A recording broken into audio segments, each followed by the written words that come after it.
Oi, gente, bom ter vocês aqui de novo em mais esse webinário sobre gestão e cenários. Dessa vez a gente vai falar da gestão de julho e cenários do futuro.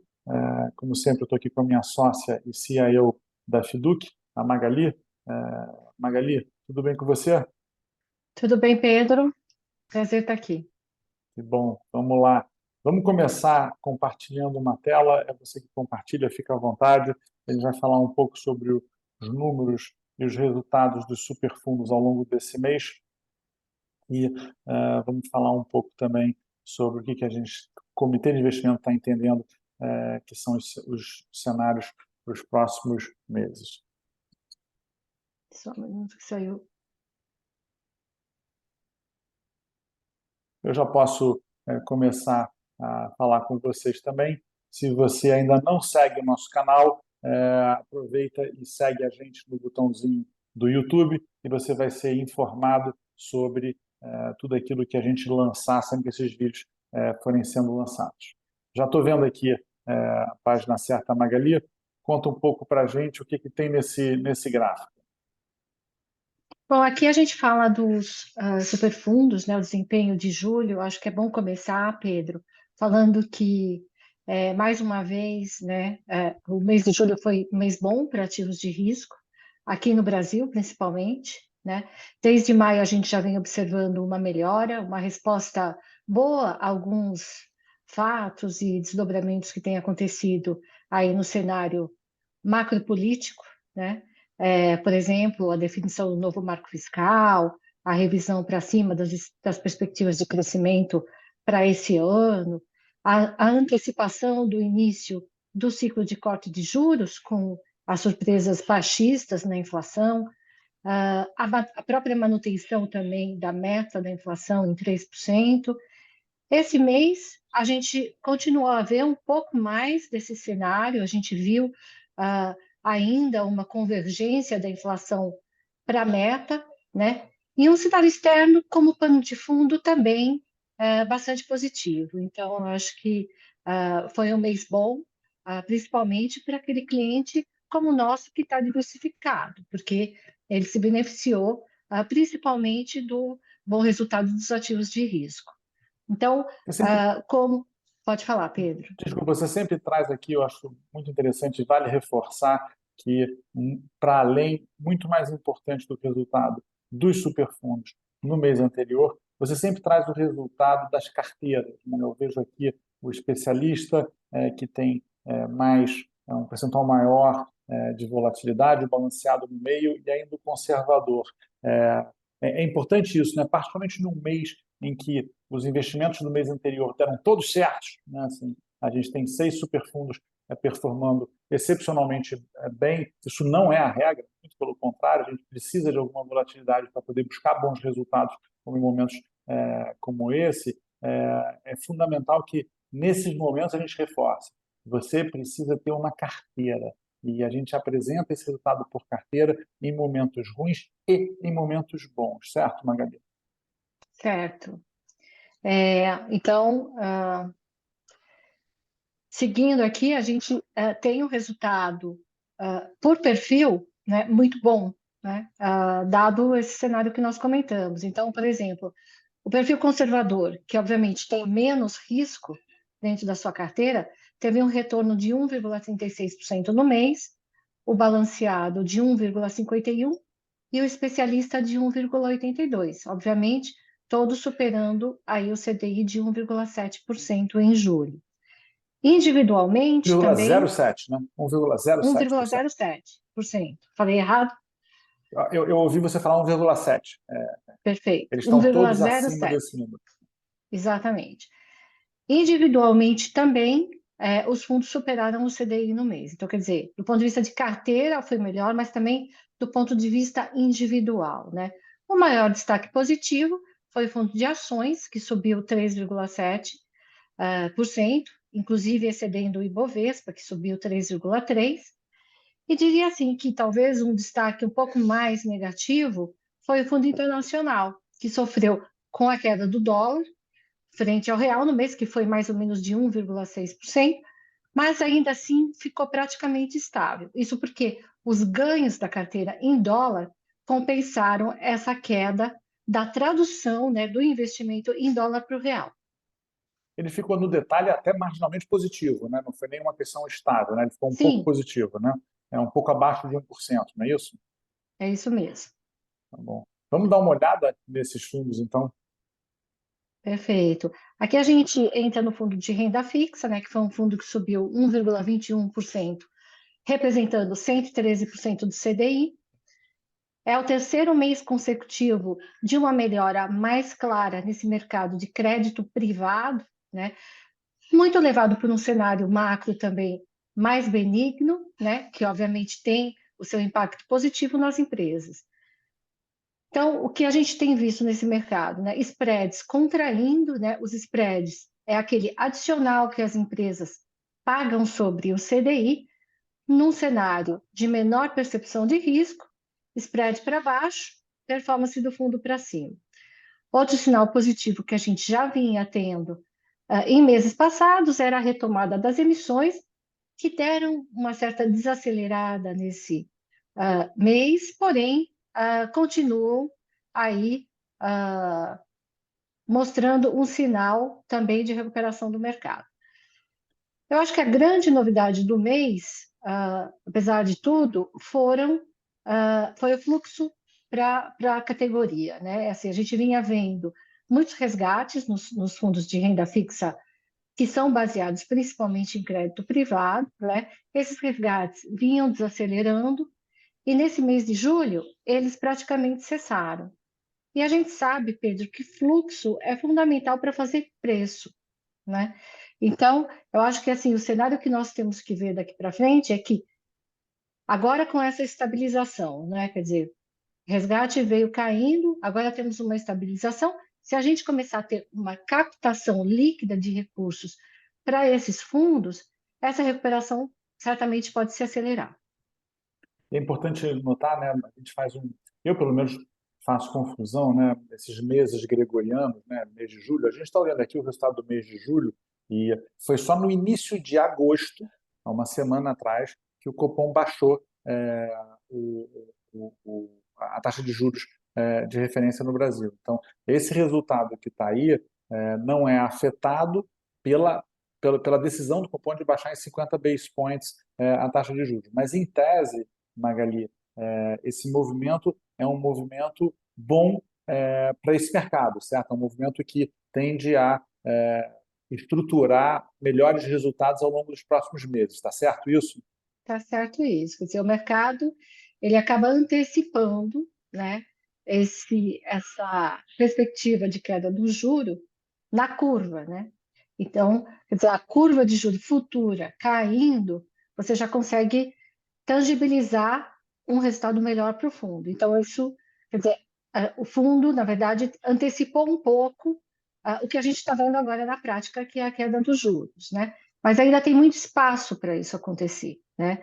Do ponto de vista também do risco, né, dos spreads, né, eles também capturam o que a gente vinha vendo como uma piora no cenário macro ali no final do ano passado, né?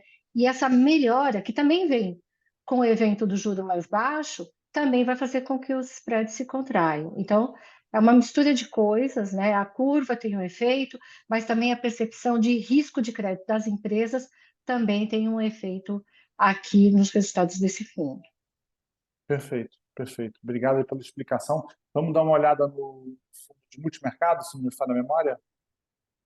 Sim, vamos em frente. Então, o multimercado ele teve um retorno de 1,06% no mês, isso representa 111% do CDI.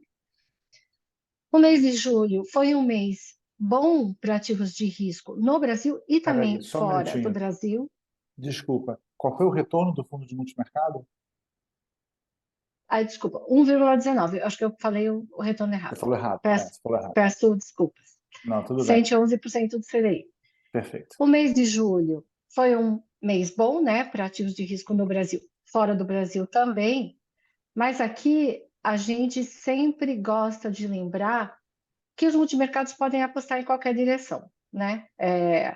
Mesmo em mercados ruins, se eles acertarem a direção, eles vão fazer dinheiro, né? Então, eu acho que sempre é importante ter isso em mente, porque ele funciona também como um potencial hedge para a carteira em momentos de mais volatilidade ou de pior resultado em ativos de risco local, por exemplo, né?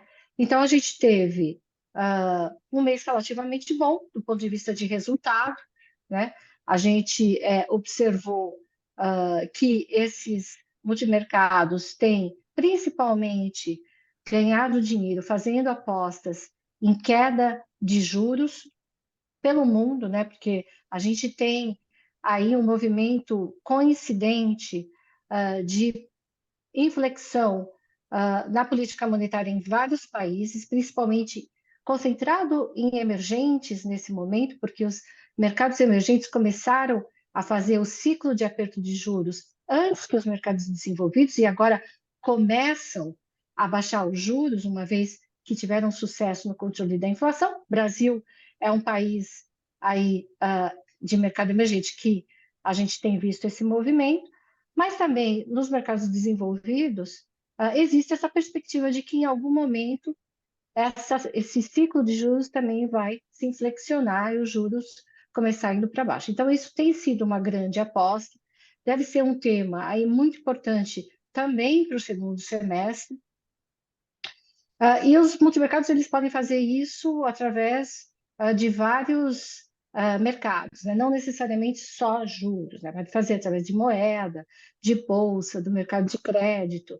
Então, eu acho que tem muito espaço aí para eles fazerem apostas, né? E conseguirem ganhar dinheiro aí nesse segundo semestre.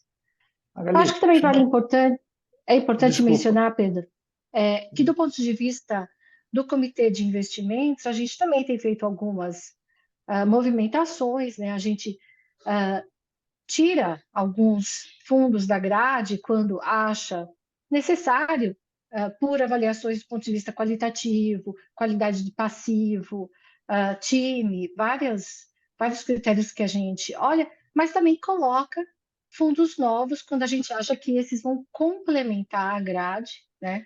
Trazer uma diversificação maior, mas principalmente melhorar aquela relação de retorno e risco, né? Que a gente chama de Sharpe tecnicamente, tá?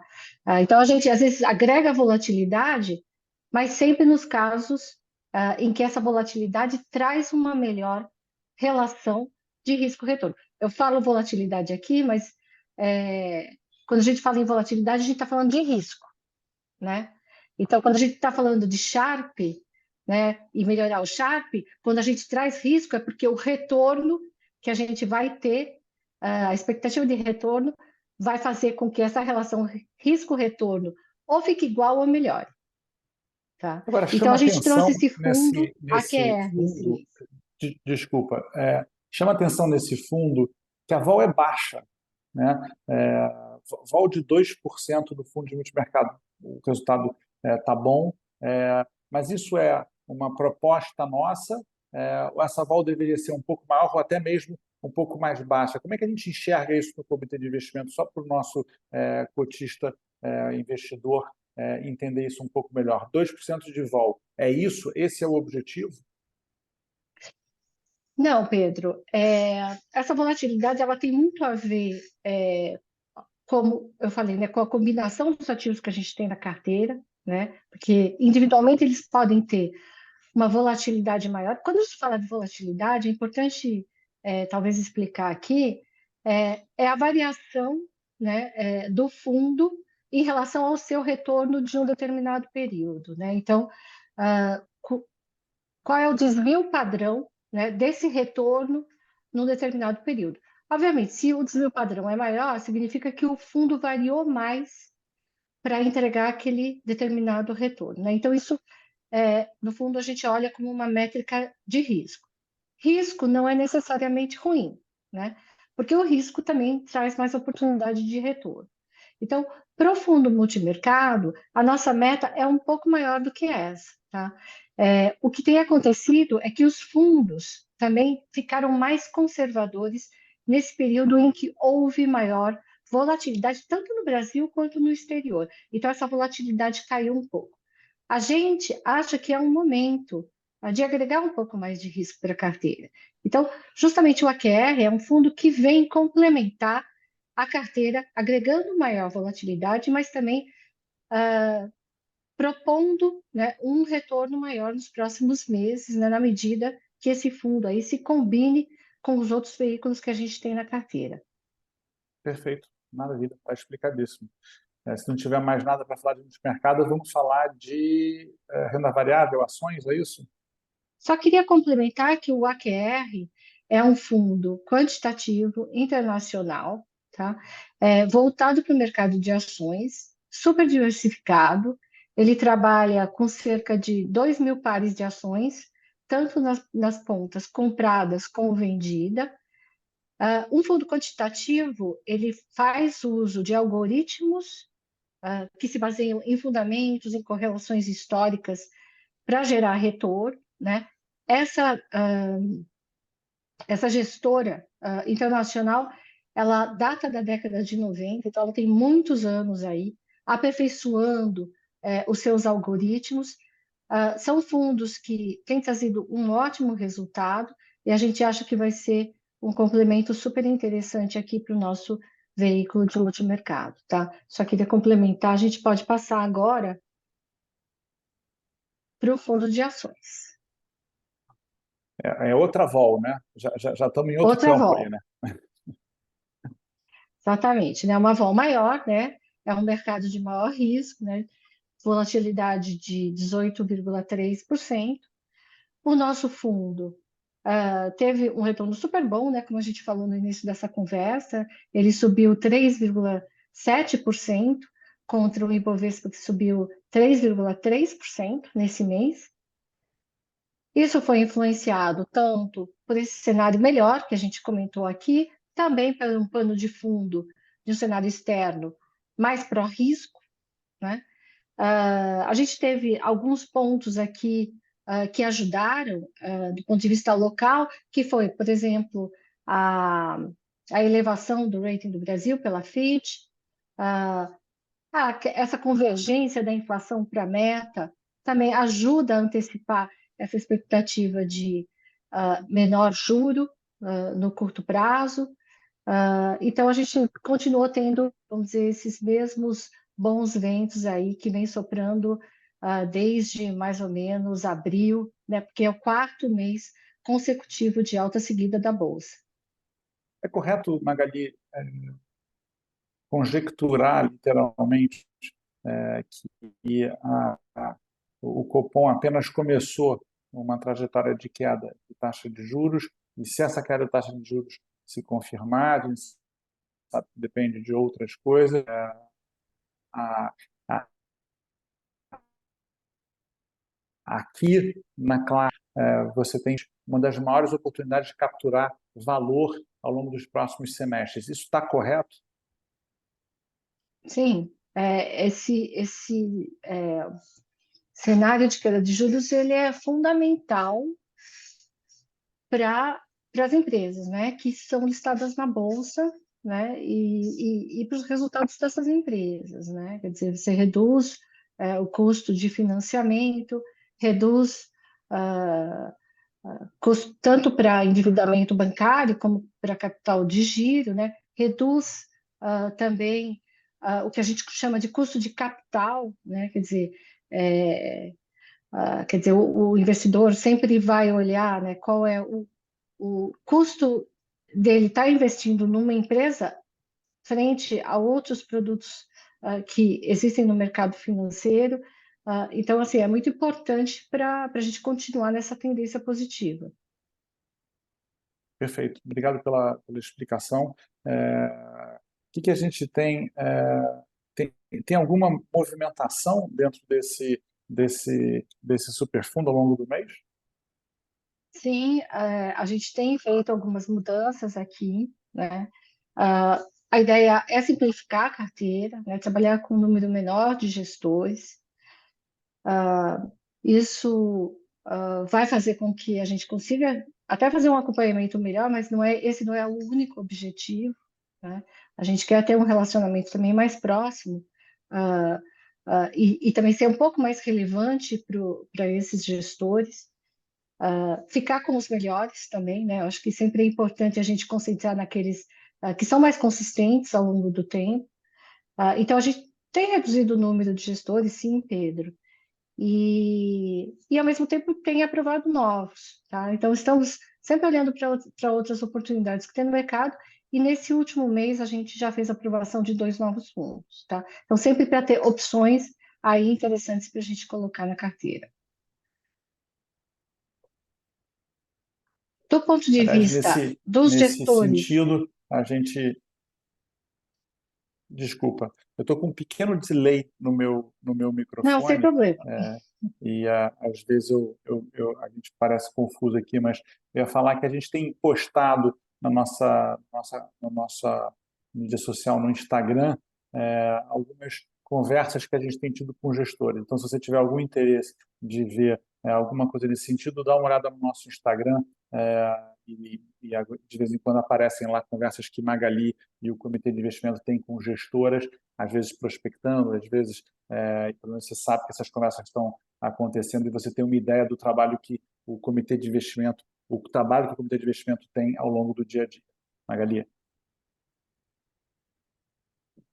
Perfeito, Pedro. Agora indo aqui para o fundo internacional, né, foi um fundo que a gente comentou no começo desse mês, que teve esse impacto negativo da valorização do real frente ao dólar, né, ou da desvalorização do dólar contra o real, né, foi mais ou menos 1,6%, né, que anulou os bons ganhos, né, que a carteira teve, porque a gente teve aí bons resultados, principalmente para as bolsas mundiais, commodities também se comportando muito bem, né, o destaque é petróleo, né, mas a gente tinha ouro, por exemplo, na nossa carteira, que subiu aí em torno de 2%, e também tem o fundo Templeton, que também subiu 2% no mês, tá? Eu acho que é importante aqui, Pedro, a gente falar que, apesar desse desempenho um pouquinho mais fraco do internacional e que vem nos últimos meses, em função da valorização do real contra o dólar, né, esse é um veículo super importante para compor uma carteira diversificada, né? E, e queria chamar atenção para o fato de que ele tem uma correlação assim muito grande. Quer dizer, o dólar tem uma correlação muito grande, dólar versus real, com o que acontece com o juros lá fora e o juros aqui dentro, né? Porque esse diferencial de juros, ele serve para atrair ou para, vamos dizer, fazer com que o fluxo saia do Brasil, tá? Então, o fluxo, ele está muito determinado por esse diferencial de juros, né? Então, no momento, por exemplo, em que o Copom cortou os juros aqui em 50 pontos bases no início de agosto, o dólar imediatamente ganhou força contra o real, né? Acho que no dia houve uma valorização de 2%, né? Então, como a diferença entre o juros do Brasil e Estados Unidos diminuiu, né? Porque aqui o Banco Central brasileiro cortou o juro, a expectativa passa a ser que um ajuste no fluxo do dinheiro para o Brasil também deve diminuir para acomodar essa nova situação. E o dólar se valoriza, né? Se ajusta para cima. Então, essa posição no fundo internacional, ela pode ser ganhadora nesses momentos, né? Ah, Como a gente tem Banco Central brasileiro, né, se movimentando mais rápido que Banco Central americano, né, a gente pode ter um pouco desse movimento aí nos próximos meses. Então, é sempre importante lembrar disso, né, que é uma proteção, que funciona como uma diversificação, né, e que outros cenários podem ser desenhados aí nos próximos meses, diferentes dos cenários que a gente viveu aí nos últimos. E tem aquela frase comum, né, no mercado que diz a única forma que você tem de acertar no câmbio é comprar um pouco todo mês, né? E fazer câmbio médio. Então, o que importa aqui é a gestão ganhou dinheiro, o câmbio perdeu, ficou marginalmente positivo, como você tinha colocado lá no início do nosso webinário. mas é óbvio que o nosso cliente típico deveria ter um pouco de dinheiro exposto à moeda e gestão internacional e deveria sempre comprar um pouco ou investir um pouco dentro desse superfundo para ir montando essa correlação. Quando o dólar sai, grosso modo, de acima de 5 para abaixo de 5, nos 4 altos ao longo de, sei lá, 90, 100 dias, esses fundos sofrem um pouco, mas a tua poupança em moeda estrangeira, em dólar nesse caso, foi feita. Isso que importa. E bem gerida. Né?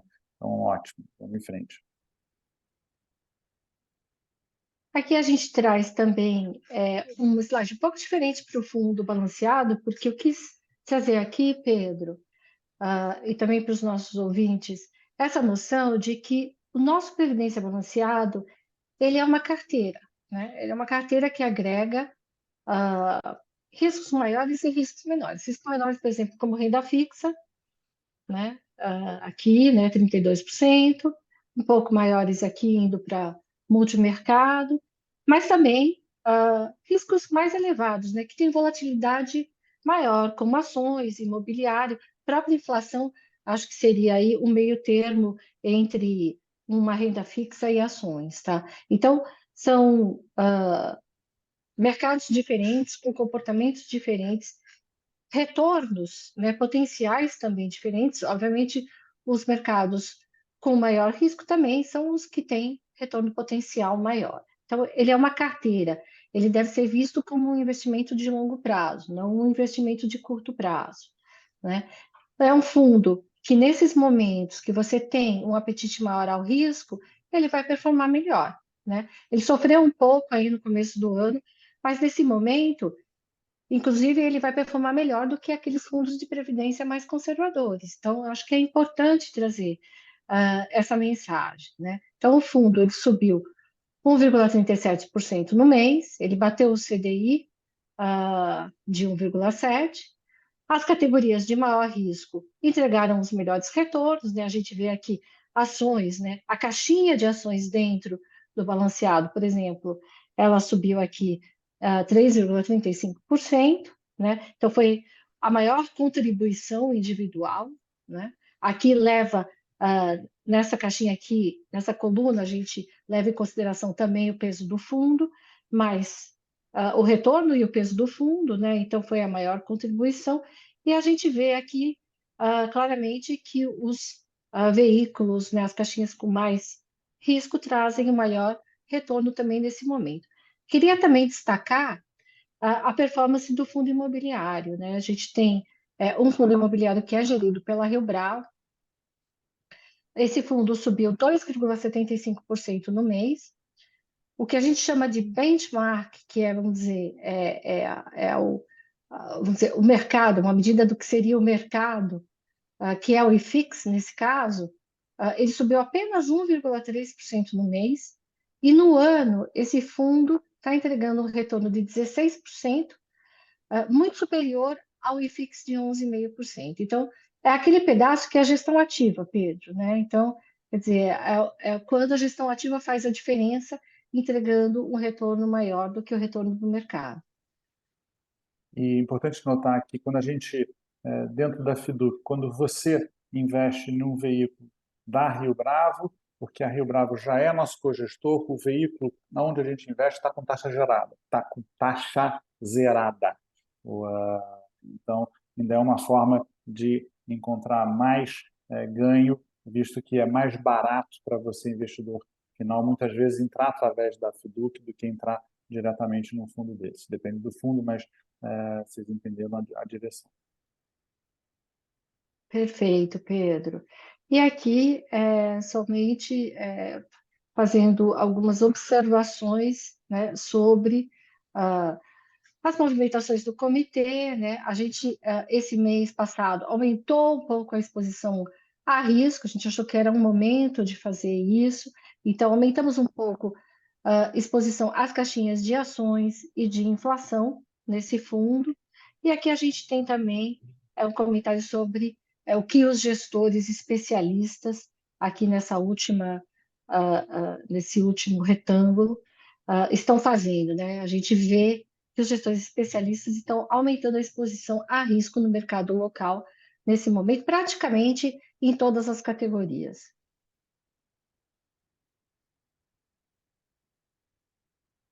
Indo agora para o Previdência Conservador,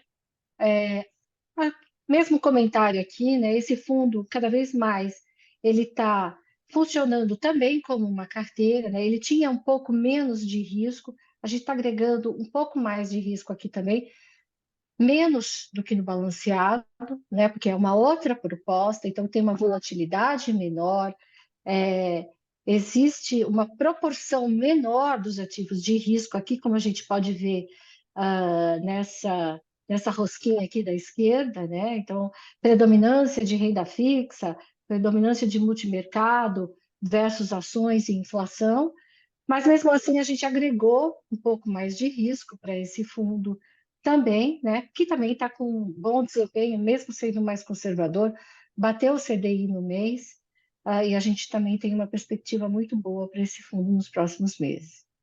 É impressionante como nesse retrato a gente consegue demonstrar como é importante em previdência, que é, por definição, um investimento de longo prazo, você ter alguma exposição à volatilidade, mesmo que pequena, né? Então, esse mês é incrível, né? Quer dizer, a classe de ações ali, que representa apenas 3% do fundo, teve um retorno médio ponderado gigantesco dentro da pizza ou da roxa, como você colocou, e ao longo do tempo, a volatilidade é uma forma que um gestor tem de comprar R$ 1 por 50 centavos, né?